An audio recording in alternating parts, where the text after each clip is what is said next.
11 સાયન્સમાં આપણે ફિઝિક્સ ભૌતિક વિજ્ઞાન ભણતા હતા. ચેપ્ટર 3 સુરેખપથ પર ગતિ. એનો આજે 9મો સેશન છે.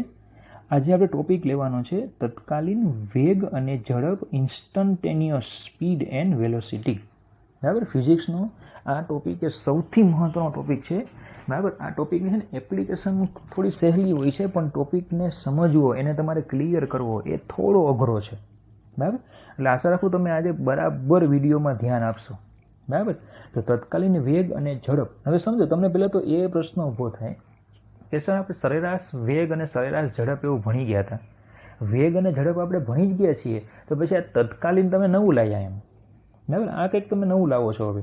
તો એની આપણે ચર્ચા કરી કે તત્કાલીન વેગ અને ઝડપ ભણવાની જરૂરિયાત શું છે. તો જોજો, જરૂરિયાત પહેલાં ચર્ચા કરીએ. સરેરાશ વેગ એ આપેલા સમયગાળામાં કેટલી ઝડપથી ગતિ કરે છે તેની માહિતી આપે છે.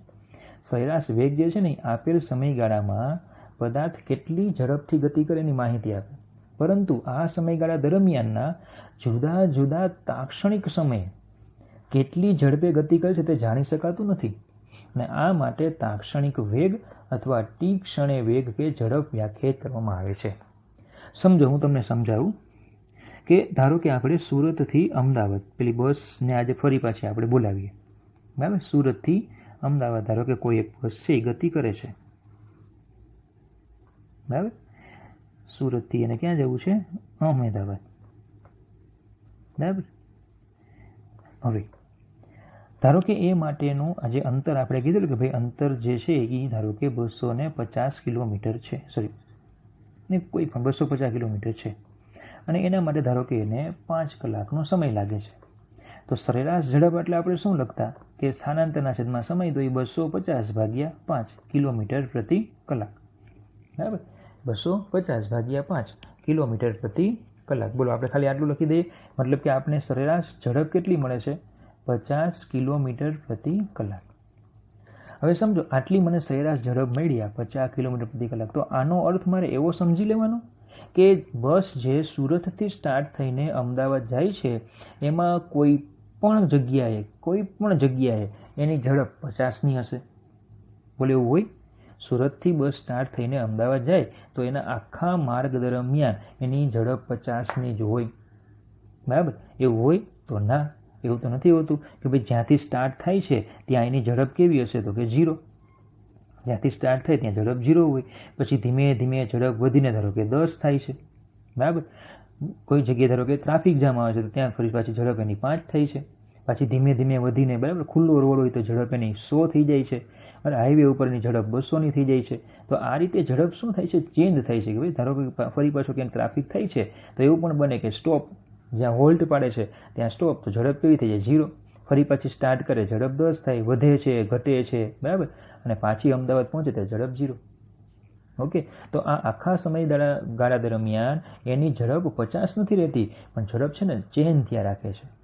ખબર? ઝડપ શું થાય છે? ચેન્જ થયા રાખે છે. તો હવે આપણે એ જાણવું છે કે ધારો કે સુરતથી એ બસ ઉપડે છે. બરાબર. કે ભાઈ 1 વાગે બપોરે એ બસ ઉપડે છે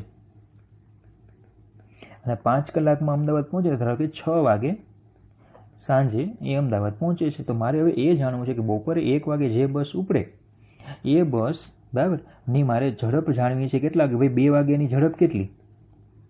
તો એ આના પરથી તો મળે જ નહીં. 2 વાગ્યાની ઝડપ કેટલી? તો કે ધારો કે 100. તો આ તો છે જ નહીં. બરાબર. અચ્છા, મારે એ જાણવું છે 2 ને 15 ઝડપ કેટલી, 3 ને 15 ઝડપ કેટલી, કે પછી 5 વાગે ઝડપ કેટલી, બરાબર, 4 ને 17 ઝડપ કેટલી. તો આ જે તે ક્ષણની કહેવાય. શું કહેવાય? જે તે ક્ષણની. કીધું ને આપણે, ટી ક્ષણે, જે તે ક્ષણે ઝડપ કેટલી. આ બપોરે 1 વાગે ઉપડે છે તો 1 ને 15 મિનિટ થાય, ઝડપ કેટલી? બરાબર. એની માહિતી તમને અહીંયાથી ન મળે. ટૂંકમાં આપણે શું કહે છે? સરેરાશ ઝડપ તમને શું કહે છે? કે સરેરાશ ઝડપ કે વેગ એ પદાર્થે આપેલ સમયગાળામાં, આખો સમયગાળો જો 5 કલાકનો, આખા સમયગાળામાં કેટલી ઝડપે સરેરાશ રીતે ગતિ કરે. બરાબર. કેટલી ઝડપે સરેરાશ રીતે ગતિ કરે છે, કે સરેરાશ રીતે ઝડપ આની આટલી. પરંતુ આ સમયગાળા દરમિયાન જુદા જુદા તાક્ષણિક સમય, આ બધા જુદા જુદા સમયો થઈ ગયા. તાક્ષણિક, જે તે ક્ષણ. બરાબર. જુદા જુદા તાક્ષણિક સમયે એની ઝડપ કેટલી તે જાણી શકાતું નથી. તો સરેરાશ ઉપરથી આ મળી શકે નહીં. અને એટલા માટે આપણે શું વ્યાખ્યાયિત કરવું પડે? તત્કાલીન વેગ અથવા ઝડપ, જેનું બીજું નામ છે તાક્ષણિક, અથવા ટી ક્ષણે વેગ અથવા ઝડપ વ્યાખ્યાયિત કરવા પડે. હવે તમે સમજાણું, આ ઉદાહરણ મેં તમને આપ્યું એમાં તમને ખ્યાલ આવ્યો કે સરેરાશ ઝડપ અને તત્કાલીન ઝડપમાં શું ડિફરન્સ છે. સરેરાશ ઝડપ એ શું છે? એ આખા સમયગાળાની સરેરાશ છે. સરેરાશ ઝડપ શું છે? આખા સમયગાળાની. જ્યારે તત્કાલીન કે તાક્ષણિક ઝડપ શું છે? જે તે ક્ષણની, કે ભાઈ 2 ને 15 આટલી, 2 ને બરાબર 16 આટલી, 3 ને 15 આટલી, 5 વાગે આટલી. તો આપણે હવે આ ઝડપ ગોતવી છે. અચ્છા, તમને એકદમ સાદું સિમ્પલ કહું કે આ ઝડપ તમને ક્યાંથી મળશે? તમે અમદાવાદથી, સુરતથી અમદાવાદ જાઓ છો, બરાબર, 1 વાગે તમે વિપડ્યા, તમારે 1 ને 15 ઝડપ બસની જાળવી છે, તમારે ક્યાં જવું પડે? સીધી વાત છે, આગળ શબ્દ ભણી ગયા છીએ, સ્પીડોમીટર. બસમાં સ્પીડોમીટર હોય કે નહીં? એ સ્પીડોમીટર તમને શું આપે? જે તે ક્ષણે ઝડપ. પડે ખબર? એ બસ જે તે ક્ષણે જેટલી સ્પીડથી ગતિ કરતી હોય તમને બતાવે કે નહીં? તો તમે 1 ને 15 તમારા ઝડપ જાણવી તો ક્યાં જવું પડે? સ્પીડોમીટરમાં જોઈ લ્યો, તમે ઝડપ મળી જાય. 4 ને 17 જાણવી હોય તો સ્પીડોમીટરમાં જોઈ લ્યો, ખબર પડે. તો તમને શું મળી જશે? ઝડપ મળી જશે, જે તે ક્ષણની ઝડપ. સ્પીડોમીટર શું તમને આપશે? જે તે ક્ષણની ઝડપ, તાક્ષણિક ઝડપ કે વેગ તમને સ્પીડોમીટર બતાવે. ઓકે, તો આપણે એ હવે આજે ગણતરી કરીને આપણે મેળવવાની છે કે ભાઈ તત્કાલીન ઝડપ કે વેગ કઈ રીતે મળશે, એની આખી થિયરી છે. ઓકે, તો જરૂરિયાત તમને ખબર પડી કે આ જે તત્કાલીન વેગ કે ઝડપ છે ને જરૂરિયાત શું છે, બરાબર. ચાલો, હવે આવી રીતે આપણે છે ને આ મેળવવું હોય ને તો 2 રીતે મેળવી શકાય છે. એક એમાં છે આલેખીય રીત છે ને બીજી છે સંખ્યાકીય રીત. 2 રીતે તમને આવી ઝડપ મળે, બરાબર. આલેખીય રીતે મળે એટલે કે આલેખ તમે ડ્રો કરીને મેળવી શકો, અને બીજું સંખ્યાકીય રીતે. પહેલાં હું તમને છે ને સંખ્યાકીય રીત કહું. બેઝિકલી આપણે છે ને સંખ્યાકીય રીતનો વધારે ઉપયોગ થાય, એટલે હું તમને પહેલાં અત્યારે સંખ્યાકીય રીત કહું છું કે ભાઈ સંખ્યાકીય રીતે મેથેમેટિકલી આ ઝડપ કઈ રીતે મળે. તો એના માટે તમારે શું કરવાનું છે સમજો કે ભાઈ એક ભાઈ છે, એ ભાઈએ છે ને એક કામ કર્યું. એ ધારો કે એક કાર છે, એની પાસે એક કાર છે. એ સ્થિર સ્થિતિમાંથી t બરાબર 0 સમયે ગતિની શરૂઆત કરે છે, બરાબર. અને સુરેખ પથ લઈ લઈએ. સુરેખ પથ પર ધન x દિશામાં ગતિ કરે છે, બરાબર. ચલો, કારનો વેગ વધે છે, એનો જે વેગ છે એ કેવો થાય છે? વધતો જાય છે. એટલે કે ગતિની શરૂઆત કરે એટલે હું પછી એક્સલેટર આપશે એટલે ધીમે ધીમે એનો વેગ કેવો થાય છે? વધતો જાય છે, બરાબર. પછી એ વ્યક્તિએ છે ને કારમાં એક બીજો વ્યક્તિ બેઠેલો છે. જે બીજો વ્યક્તિ બેઠેલો છે એ વ્યક્તિ શું કરે છે? તો કે દર સેકન્ડે, પ્રત્યેક સેકન્ડે એ 2 કામ કરે. પ્રત્યેક સેકન્ડે 2 કામ કરે. એક તો શું કરશે કે જ્યાંથી શરૂઆત થઈ, ધારો કે જે વ્યક્તિ છે ને પોતાના ઘરેથી, બરાબર, ગતિની શરૂઆત કરી, તો એ ઘરેથી ગતિની શરૂઆત કરે તો ત્યાં સ્પીડોમીટરમાં 0 કિલોમીટર એને કરી દીધું. ઘરે શું કરી નાખ્યું સ્પીડોમીટરમાં? 0 કિલોમીટર. તો પછી શું થાય? જ્યાં જ્યાં ગતિ કરતો જાય એ પ્રમાણે શું થાય? અંતર માપતું જાય. તો એ 2 કામ કરે. સ્પીડોમીટરમાં જે પેલું કિલોમીટરનું હોય ને એમાં અંતર જોવે, x, કે ભાઈ કેટલું અંતર કપાણું, કેટલું અંતર કપાણું એ પ્રમાણે. અને બીજું સ્પીડોમીટરનો જે કાંટો બતાવે ને એ સ્પીડ બતાવે. તો એ શું કરે છે? બીજું સ્પીડ જોવે છે કે ભાઈ એ જે તે ક્ષણે એની ઝડપ કેટલી. કારણ કે તત્કાલીન ઝડપ તો ક્યાંથી મળશે? સ્પીડોમીટરમાંથી જ મળશે ને, બરાબર. તો આ આખું એક વ્યક્તિ છે, એણે આખો એને પ્રયોગ કર્યો. એને એ ઘરેથી એણે ગતિની શરૂઆત કરી, બીજો એક વ્યક્તિને સાથે રાખ્યો, બરાબર, એને મજૂર રાખ્યો, મજૂર તરીકે, બરાબર. એણે શું કામ કર્યું? 2 કામ કર્યા. એક તો ઘરેથી શરૂ કરી એટલે કેટલા અંતરે, અને જ્યારે સ્પીડ કેટલી, પ્રત્યેક સેકન્ડે સ્પીડ કેટલી, અંતર કેટલું, એ એણે માપ્યું. બીજું કે એ અંતર છે ને સ્પીડોમીટરમાં અંતર જે બતાવે ને કિલોમીટરમાં બતાવે છે. તો આ ભાઈ જે એને રાખ્યો છે ને એ બહુ વ્યવસ્થિત છે, એને મીટરમાં ફેરવતો ગયો, અને સ્પીડ છે ને એ કિલોમીટર પ્રતિ કલાકમાં બતાવશે. તો આ ભાઈ એને શું કરતા ગયા? મીટર પ્રતિ સેકન્ડમાં ફેરવતા ગયા. ઓકે, કિલોમીટર પ્રતિ કલાક છે અને મીટર પ્રતિ સેકન્ડમાં શું કરતા ગયા? એ ફેરવતા ગયા. સિમ્પલ છે, કિલોમીટર છે એટલે કે 1000 મીટર અને કલાક છે તો 3600 સેકન્ડ, બરાબર. એટલે એ પ્રમાણે એને મીટર પ્રતિ સેકન્ડમાં શું કરતા ગયા? એ ફેરવતા ગયા. અને એણે એક કોષ્ટક તૈયાર કર્યું. શું તૈયાર કર્યું? આખું એક કોષ્ટક. અને એ કોષ્ટક મને એણે આપ્યું, બરાબર. મારી પાસે આ કોષ્ટક લઈને આવ્યા. ઓકે, તો શું ઘટના બની તમને ખબર પડી? શું ઘટના? કે ભાઈ તમે ફિઝિક્સના સર છો તો ચાલો હું તમને કામ આપું. તો એ ભાઈ શું કર્યું? આવું કોષ્ટક લઈને મારી પાસે આવ્યા. 2 વસ્તુ એમાં લખેલી હતી કે 0 સમયે તો સ્થિર ઉગમ બિંદુ પર હોય, સ્થિર હોય, વેગ 0. પછી 1 સેકન્ડ સમયે કેટલા અંતરે, ઘરેથી આટલા અંતરે, આટલા મીટર અંતર દૂર, અને વેગ આટલો. 2 સેકન્ડે આટલું અંતર, આટલું વેગ. એ પ્રમાણે એને આખું કોષ્ટક તૈયાર કર્યું. ખબર પડે, બરાબર. પણ એ ભાઈએ શું કર્યું ખબર? એ ભાઈએ એને એવું કામ કર્યું કે એણે આ જે છે ને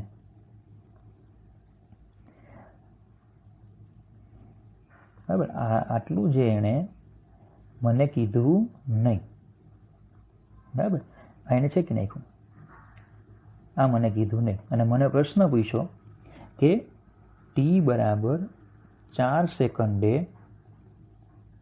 તત્કાલીન ઝડપ શોધો.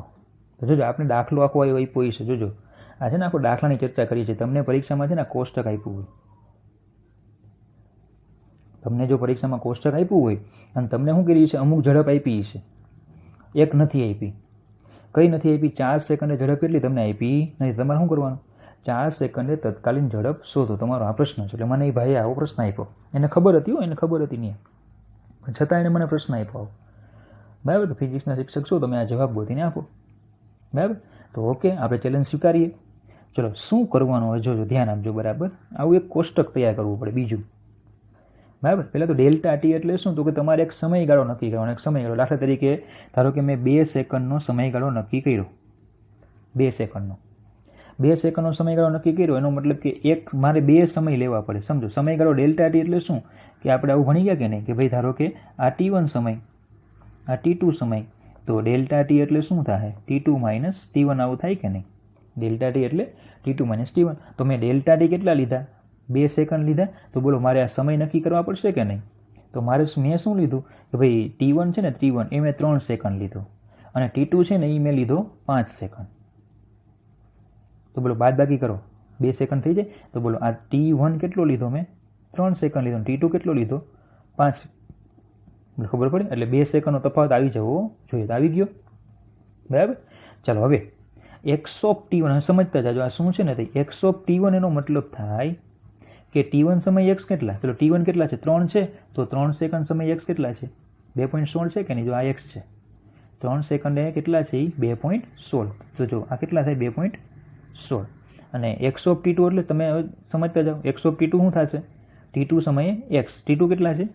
5. 5 સેકન્ડ x કેટલા? 10. તો અહીંયા 10 મૂકી દેવાના. ઓકે, ચલો, ડેલ્ટા x એટલે શું થાય? x2 minus x1. તો આ 10 માઇનસ 2.16. એ બાદ કરશો. કેલ્ક્યુલેશન તમે ઉપયોગ કરતા જાજો સાથે, બરાબર. એવું લાગે તો વિડીયો સ્ટોપ કરીને કેલ્ક્યુલેટર લઈ લો અને મારી સાથે ગણતરી કરતા જાઓ. તો 10 માંથી 2.16 તમે બાદ કરશો તો એ 7.84 આવશે, બરાબર. અને પછી શું છે? સરેરાશ વેગ એટલે delta x by delta t. તો આ થઈ ગયો ડેલ્ટા એક્સ અને આ થઈ ગયો ડેલ્ટા ટી. આ ડેલ્ટા એક્સ, આ ડેલ્ટા ટી. તો 7.84 ભાગ્યા 2 એટલે એ થઈ જશે 3.92. આવડે તમને? આ ગણતરી આખી તમને ખબર પડે. તમારી પાસે બહુ બધા ચાન્સ છે. જો આમાં ખબર ન પડી હોય ને, બીજો ચાન્સ.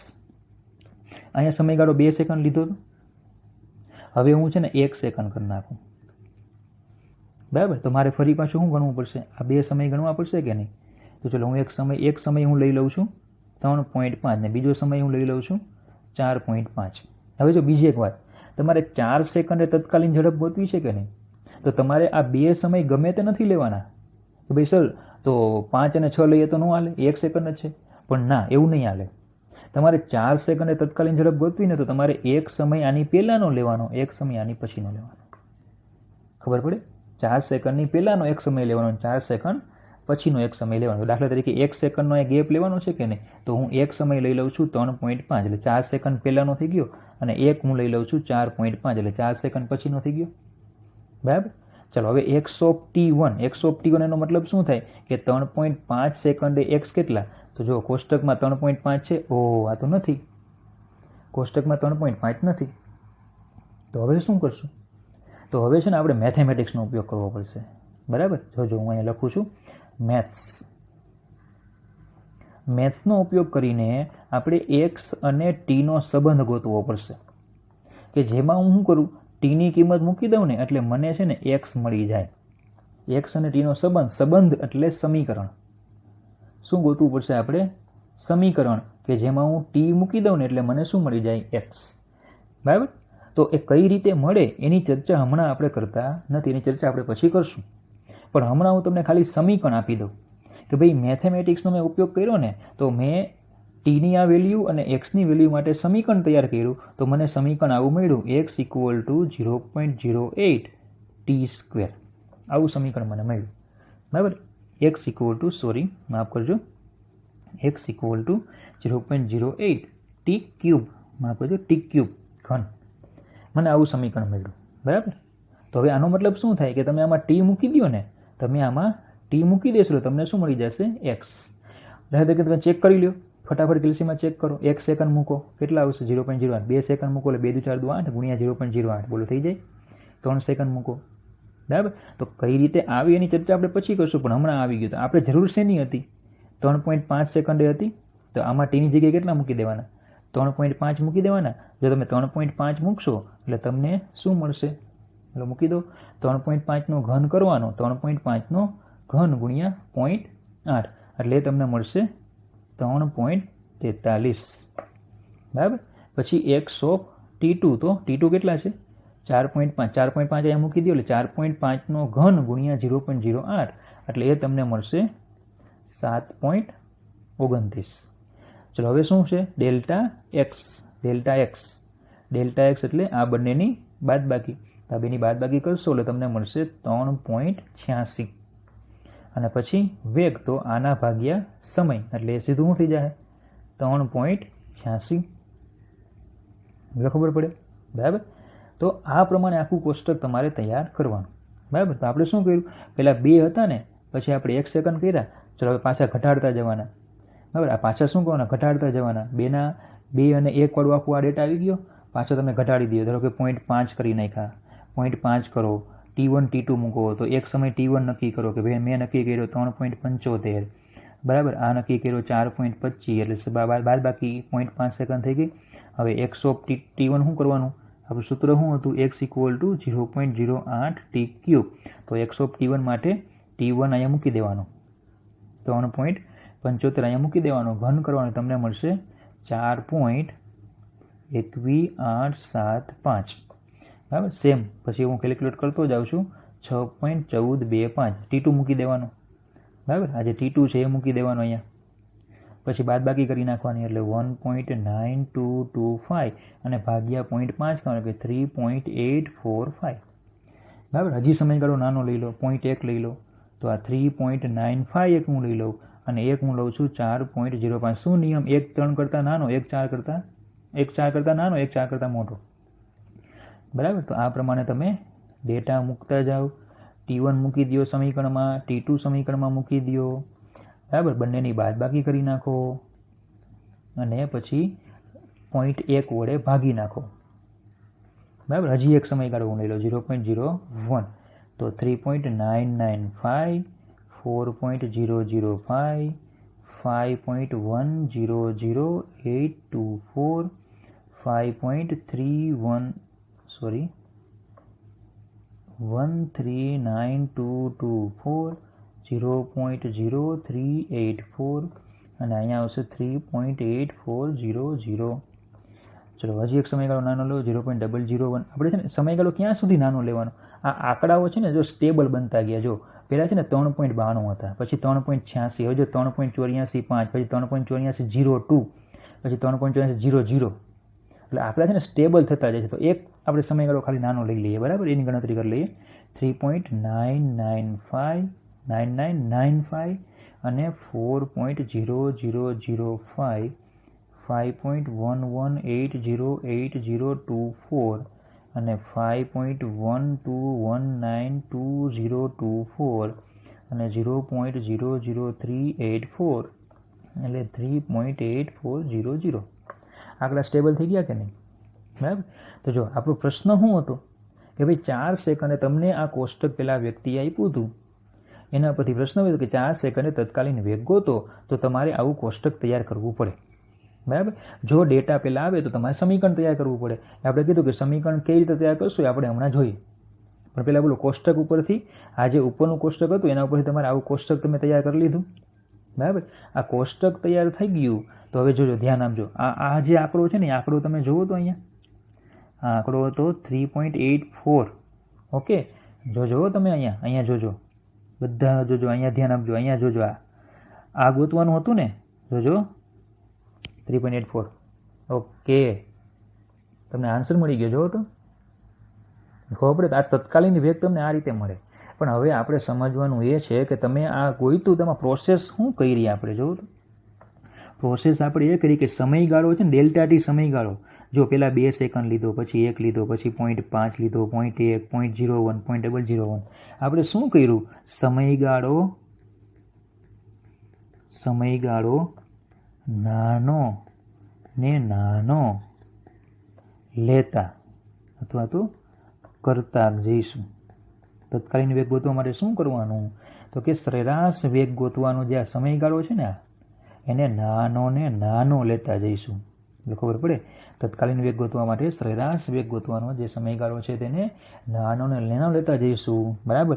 તો શું આપણે જો ખરેખર ગોતતા હતા તો સરેરાશ વેગ જ, પણ સમયગાળો નાનો લીધો તો સરેરાશ વેગ હવે આ કયો થઈ ગયો? તત્કાલીનનો જવાબ આવી ગયો કે નહીં? આપણે ખરેખર ગોતતા હતા જો સરેરાશ વેગ જ ગોતતા હતા, પણ સૂક્ષ્મ સમયગાળો કર્યો ને નાનો સમયગાળો કર્યો તેમાં તત્કાલીન સરેરાશ વેગ બધો કયો બની ગયો? તત્કાલીન વેગ બની ગયો. ખબર પડે. તો તત્કાલીન વેગ ગોતવા માટે શું કરવાનું? તો કે સરેરાશ વેગ માપવા માટેનો સમયગાળો, સરેરાશ વેગ માપવા માટેનો સમયગાળો નાનો ને નાનો લેતા જાઓ તો સૂક્ષ્મ સમય, આ કયો સમય કહેવાય?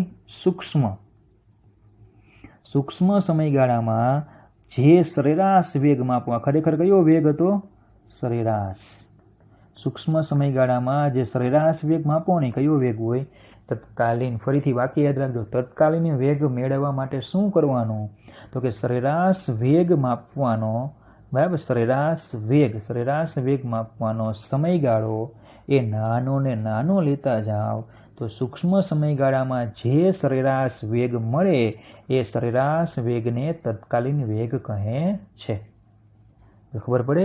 ટૂંકમાં આપણે સરેરાશ વેગ જ ગોતવાનો. તો જો મોટો સમયગાળો તમે લ્યો ને, મોટા સમયગાળામાં જે વેગ માપો ને એ સરેરાશ હોય, અને સૂક્ષ્મ સમયગાળામાં જે વેગ માપો ને એ કયો આવી જાય? તત્કાલીન. મોટા સમયગાળામાં જે વેગ માપો એ કયો હોય? સરેરાશ. અને સૂક્ષ્મ સમયગાળામાં જે વેગ માપો એ કેવો બની જાય? તત્કાલીન. એટલે ખબર પડે. બરાબર.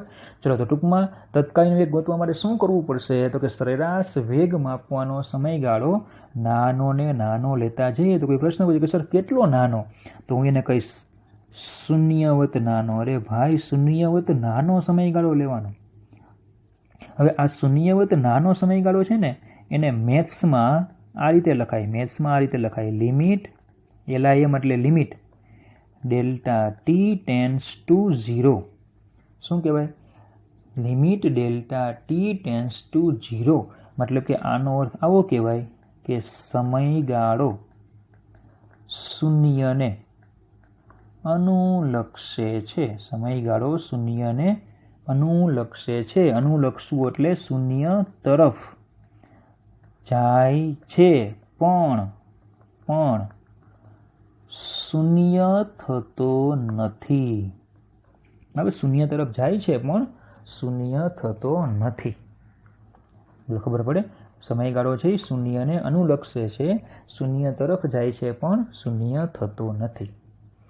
તો ચલો, આખું તમને ડેટા ખબર પડે શું આ બધી ચર્ચા ચાલે છે કે સરેરાશ તમારે તત્કાલીન વેગ માપવો હોય તો સરેરાશ વેગ માપવાનો, પણ સમયગાળો નાનો ને નાનો લેતો જવાનો. સમયગાળો કેવો લેવાનો? નાનો કરતો જવાનો.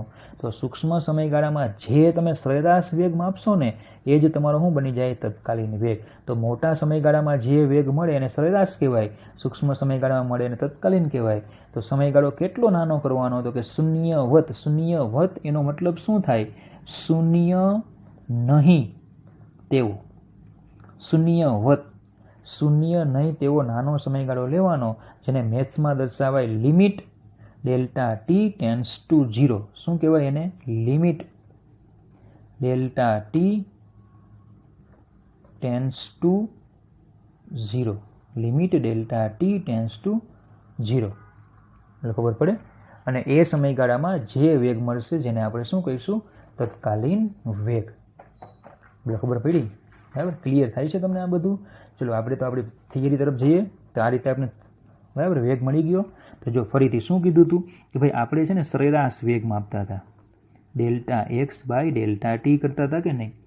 હવે એમાં આપણે લિમિટ લઈ લીધી, limit delta T tends to 0, સમયગાળો શૂન્યવત નાનો કર્યો, બરાબર. અને શૂન્યવત નાના સમયગાળાને આને તમે આવી લિમિટ આપો એટલે આ રીતે લખાય, limit delta T tends to 0 delta x by delta t. તો શૂન્યવત નાનો સમયગાળો કરું તો જે વેગ મળે એને શું કહેવાય? તત્કાલીન, એટલે ખાલી વી. તો તત્કાલીન વેગ હોય ને એને ખાલી વી વડે દર્શાવાય. તત્કાલીન વેગ હોય તો એના વડે દર્શાવાય? ખાલી વી વડે દર્શાવાય. ઓકે, તો ચલો limit delta T tends to 0 લ્યો એટલે ડેલ્ટા ટી કેવો થઈ ગયો? સૂક્ષ્મ. અને ડેલ્ટા એક્સ પણ કેવો થઈ ગયો? સૂક્ષ્મ. તો બોલો આ સૂક્ષ્મ ફેરફાર થઈ ગયા કે નહીં? તમને યાદ છે ફેરફારને બે રીતે દર્શાવાય. ફેરફારને ડેલ્ટા અને ડી એવું કીધેલું. ડેલ્ટા એટલે કયો ફેરફાર? મોટો. ડી એટલે સૂક્ષ્મ. પથ લંબાઈ અને સ્થાનાંતર વખતે તમને આ કીધેલું. તો બોલો ઉપર નીચે બે સૂક્ષ્મ થઈ ગયા કે નહીં? તો આને આમ લખાય d x by d t. બંને સૂક્ષ્મ થઈ ગયા તો શું લખાય એને? D x by d t. આ રીતે તમે એને લખી શકો.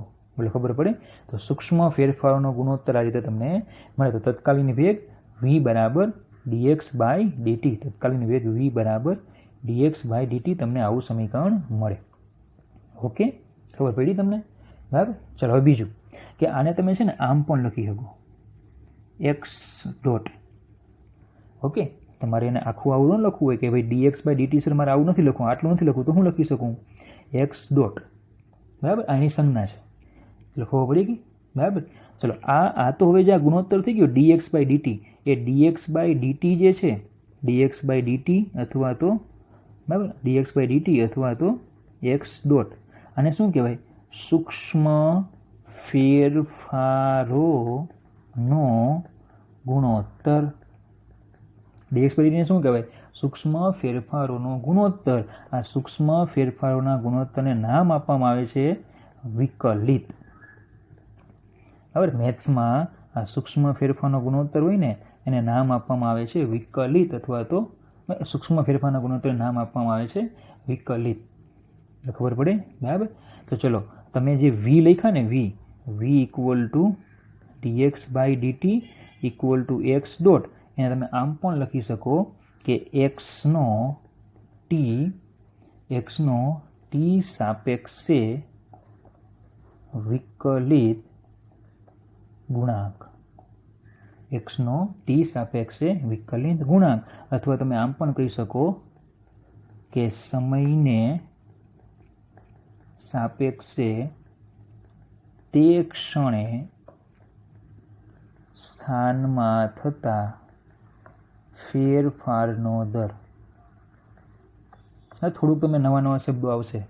ઓકે, ફરીથી જો dx by dt x dot લખી શકાય. એક્સ ડોટ એટલે સૂક્ષ્મ ફેરફારોનો ગુણોત્તર છે, એને શું કહેવામાં આવે? વિકલિત. ઓકે, તો ટૂંકમાં v એટલે dx by dt x dot, એને શું કહી શકો તમે? એક્સનો ટી સાપેક્ષે વિકલિત ગુણાંક. એક્સનો એક્સ જે છે, એક્સનો જે છેદમાં હોય ને એની સાપેક્ષે કહેવાય. તો એક્સનો ટી સાપેક્ષે વિકલિત ગુણાંક, અથવા બીજું નામ સમયની સાપેક્ષે તે ક્ષણે સ્થાનમાં થતા ફેરફારનો દર. બરાબર. દર એટલે છેદમાં સમય. સ્થાનમાં થતા ફેરફારનો શું કહેવાય છે એને? દર એટલે છેદમાં સમય dt. ઓકે, તો આ રીતે આપણને તત્કાલીન વેગ મળે. બરાબર. તો ફાઇનલી શું યાદ રાખવાનું કે સૂક્ષ્મ સમયગાળામાં માપેલો સરેરાશ વેગ એટલે તત્કાલીન વેગ. બરાબર. આ એક વાક્ય મહત્વનું. બરાબર. ફરીથી લખી નાખું છું અહીંયા કે સૂક્ષ્મ સમયગાળામાં માપેલો સરેરાશ વેગ ઇક્વલ ટુ તત્કાલીન વેગ. સૂક્ષ્મ સમયગાળામાં માપેલો સરેરાશ વેગ એટલે શું કહેવાય એને? તત્કાલીન વેગ. બોલો ખબર પડી ગઈ આટલી? તો તત્કાલીન વેગ શું છે એ ખબર પડી. તો જો પેલા ભાઈનો જે પ્રશ્ન હતો, શું હતો પ્રશ્ન? કે ભાઈ 4 સેકન્ડે તત્કાલીન વેગ ગોતો. તો એના માટે શું કરવાનું? આવું કોષ્ટક તમારે તૈયાર કરવાનું થાય. આવું કોષ્ટક તૈયાર કરવું પડે. બરાબર. સૂક્ષ્મ સમયગાળો લેતા જાઓ, આંકડાઓ સ્ટેબલ થાય ત્યાં સુધી ગણતરી કરતા જાઓ. તો સૂક્ષ્મ સમયગાળામાં જે વેગ માપો એ કયો બની જાય? તત્કાલીન વેગ. તો આ છે ને આપણી કઈ રીત થઈ ગયા? સંખ્યાકીય રીત. કઈ રીત થઈ ગયા? સંખ્યાકીય રીત, બરાબર. પણ હું એમ કહું કે આ તો બહુ મોટી રીત થાય ને. બીજું કે 4 સેકન્ડે, બરાબર, તમને 4 સેકન્ડે વેગ તમને મળ્યો, આ 4 સેકન્ડે, ઓકે. હવે ધારો કે ભાઈ એમ કે 5 સેકન્ડે ગોતો, ભાઈ આ 5 સેકન્ડ બીજા દિવસે 5 સેકન્ડે છેકીને આવે તો તમારે 5 સેકન્ડે વેગ ગોતવો પડે, બરાબર. તો બોલો આમાં મગજમારી થાય કે નહીં? આખું કોષ્ટક તમારે આવું ફરીથી બનાવવું પડે, આ કોષ્ટક ફરીથી બનાવવું પડે 5 સેકન્ડ માટે, કારણ કે એક સમય 5 સેકન્ડ એટલે એક સમય તમારે કયો લેવાનો? 5 સેકન્ડ પહેલાંનો એક સમય કયો લેવાનો? 5 સેકન્ડ પછી. એટલે કે આ બધા ડેટા તમારે ફરીથી લખવા પડશે. બીજું કે અહીંયા સમીકરણ જે છે એ એકદમ સાદું સિમ્પલ હતું કે નહીં? ધારો કે એની જગ્યાએ સમીકરણ આવું હોત કે x બરાબર t⁻99, t⁻68, 3t³ 4t9, આવું સમીકરણ હોય તો બોલો આટ આવી જાય કે નહીં? આપણે ખડે ખબર આવા સમીકરણ જો આવે તો આ કોષ્ટક બનાવવા શું થાય? આપણે 8 આવવા માંડી જાય, બરાબર. તો હવે આનું સોલ્યુશન શું? બીજી કોઈ રીત ખરી? ગાણિતિક જ રીત, પણ આનો ઓપ્શનલ બીજો કોઈ ખરો કે નહીં? એમ, બરાબર. ગાણિતિક રીત જ, પણ આનો બીજો કોઈ ઓપ્શન ખરો? તો એ પ્રશ્ન એક આપણને થાય કે ભાઈ આની કોઈ ઓપ્શન છે, બરાબર. બીજું કે સમીકરણ ધારો કે તમને આ રીતે મળી ગયું તો આપણે એમ કીધું કે ભાઈ મેથ્સનો ઉપયોગ તમે કરો એટલે તમને સમીકરણ આ મળે, બરાબર. તો હું તમને બીજું જણાવી દઉં. આપણે પરીક્ષામાં છે ને કોષ્ટક નહીં આપ્યું હોય, એક્ઝામમાં તમને આ કોષ્ટક નહીં આપ્યું હોય, તમને પરીક્ષામાં છે ને સમીકરણ આપ્યું હશે, ઓકે. જો સમીકરણ હોય ને તો એ જો આ કોષ્ટક બની જ જાય, કારણ કે આપણે આ ખાલી એક જ સમીકરણમાં એક જ કોષ્ટકમાંથી લીધેલું ને. અને એ ધારો કે કોષ્ટક ન આપ્યું હોય તો તમે 3 સેકન્ડ અહીંયા મૂકો, તમને એક્સ મળી જાય કે નહીં?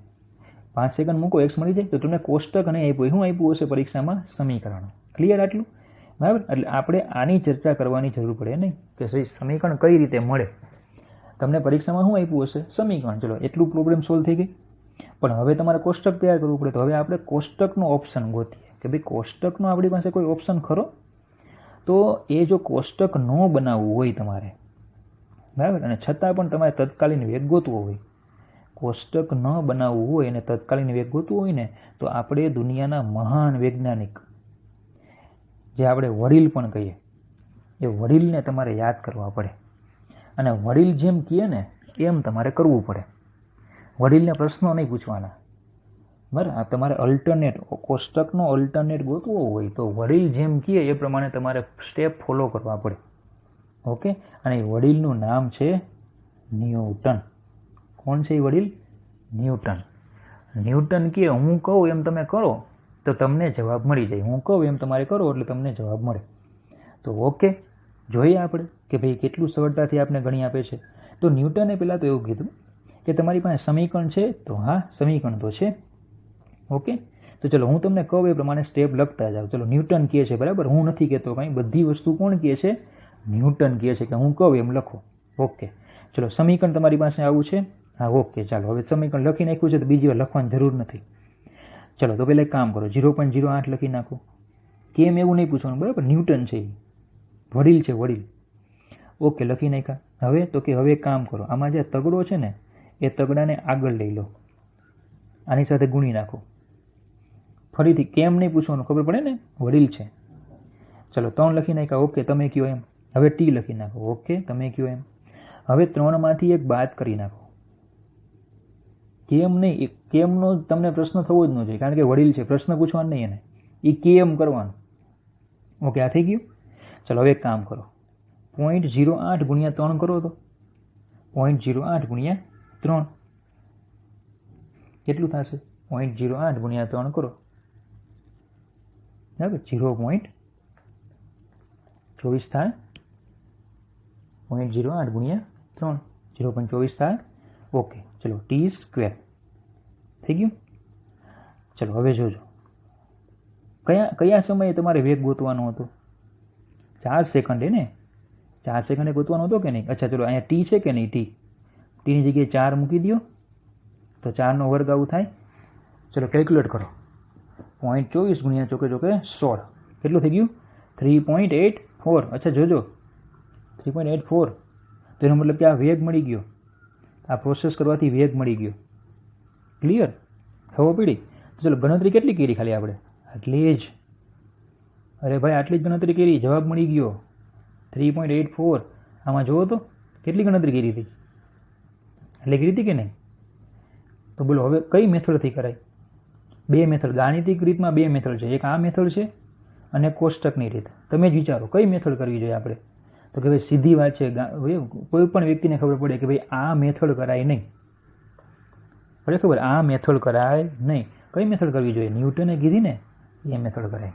પણ ન્યૂટને કીધી મેથડ કરવી હોય ને તો કેટલાક ન્યૂટનના નિયમો છે. આ કીધું ને આપણે કે ભાઈ આવું કેમ લખવાનું, આના પરથી આવું કેમ લખવાનું, તો એના નિયમો ન્યૂટને આપણને આપ્યા છે. આપણે શું કરવું પડશે? એ નિયમો પહેલાં ભણવા પડશે. બરાબર? અને નિયમો એટલે ફિઝિક્સમાં સૌથી મહત્વનો મેથેમેટિકલ ટૂલ, અને એનું નામ છે વિકલન.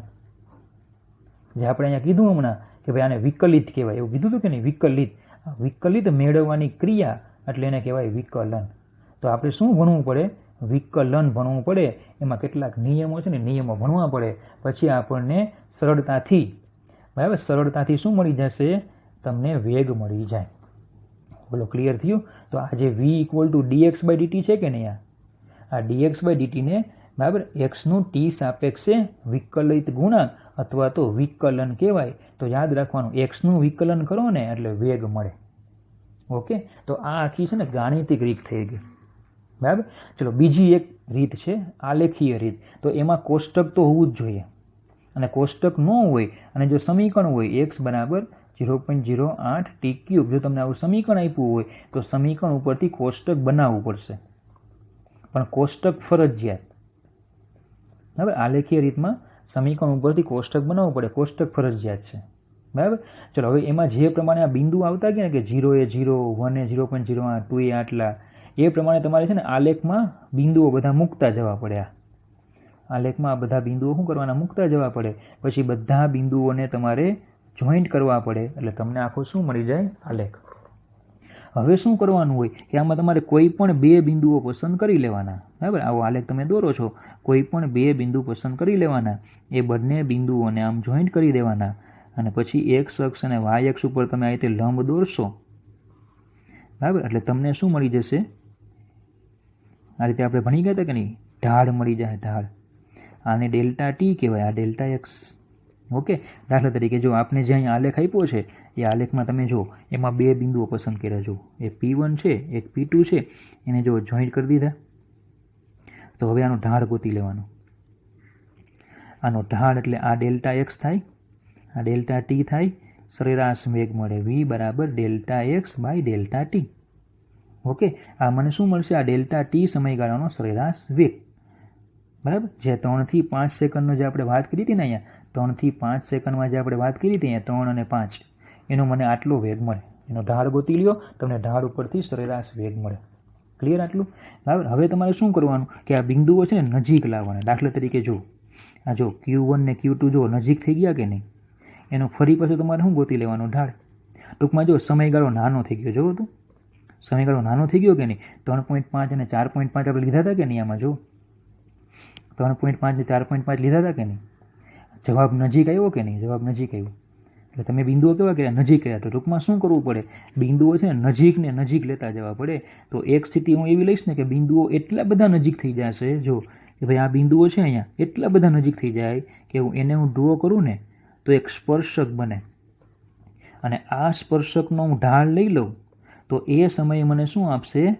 તત્કાલીન વેગ આપશે. સ્પર્શક ડ્રો કરો, એ સ્પર્શકનો ઢાળ લઈ લો. ઓકે. અને બીજું સ્પર્શક તમે ડ્રો કરશો એટલે આ શું થઈ ગયું? રેખા. રેખા થઈ ગયું ને. રેખાને બોલો અનન્ય ઢાળ હોય. રેખાને અનન્ય ઢાળ હોય કે નહીં? એટલે આપણે કોઈ પણ બે બિંદુઓ પસંદ કરીને એનો ઢાળ ગોતી શકીએ. જવાબ તમને એક જ મળશે, v. ઓકે. તો આલેખીય રીતમાં હંમેશા યાદ રાખવાનું, આલેખ તમને આપ્યો હોય, બરાબર, આટલા સ્ટેપ યાદ રાખો. આલેખ આપ્યો હોય અને કીધું હોય કે ભાઈ તત્કાલીન વેગ અથવા તાક્ષણિક વેગ, અથવા જો ખાલી એવું લખ્યું હોય ને વેગ અને ઝડપ, તો આ છે ને તત્કાલીન જ હોય. જ્યારે પણ સરેરાશ હશે ને ત્યારે તમને લખ્યું હશે કે ભાઈ સરેરાશ, એમ ત્યાં સુધી તમારે શું લેવાનું? એને તત્કાલીન જ લેવાનું. તો જો આ તમને ગોતવાનું કીધું હોય એટલે આલેખમાં તમારે ધારો કે એમ કીધું કે 4 સેકન્ડે તત્કાલીન વેગ ગોતો, તો આલેખમાં તમારે 4 સેકન્ડનું બિંદુ લઈ લેવાનું. ત્યાં શું દોર દેવાનો? બિંદુ લઈ લેવાનું. 4 સેકન્ડે આલેખમાં બિંદુ લેવાનું, ત્યાં સ્પર્શક દોરી દેવાનો, અને એ સ્પર્શકનો શું લઈ લેવાનો? ઢાળ. એ સ્પર્શકનો શું લઈ લેવાનો? ઢાળ તમારે લઈ લેવાનો.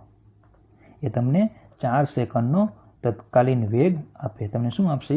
4 સેકન્ડનો તત્કાલીન વેગ તમને આપશે. ઓકે, તો ફરીથી જો સમીકરણ આપ્યું હોય બરાબર અને ગાણિતિક રીતે ગોતવાનું હોય તો વિકલન કરવાનું. સમીકરણ આપ્યું છે, ગાણિતિક રીતે ગોતવાનું છે, વિકલન કરવાનું. તમને આ રીતે વિકલન નેક્સ્ટ સેશનમાં આપણે વિકલનના સ્ટેપ ભણશું. એ રીતે તમને બરાબર આ મળી જશે. અને જો તમને આલેખ આપ્યો હોય તો તમે જે સમયે વેગ ગોતવાનો કીધું હોય ત્યાં શું લઈ લેવાનું?